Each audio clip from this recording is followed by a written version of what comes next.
For example ఒక engineering student bank job కొట్టాడు, అతని ఫ్రెండ్ ఒక ఐటీ జాబ్ కొట్టాడు.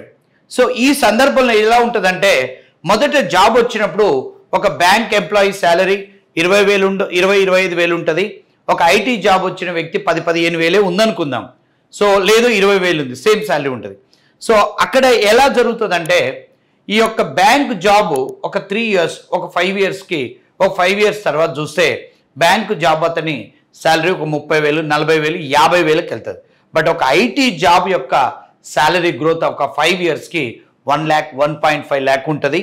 అదేవిధంగా ఇక్కడ మనం ఇంకోటి కూడా గమనించాలి.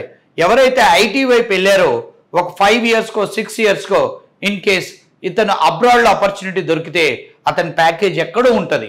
బట్ బ్యాంక్ ఎంప్లాయీ ప్యాకేజ్ అనేది అప్పుడు ఈ ఇద్దరు మిత్రులు కలిసిర్రు అనుకోండి, అసలు వీళ్ళ మధ్యలో అసలు మాట్లాడుకోవడానికి కంపారిజనే ఉండదు.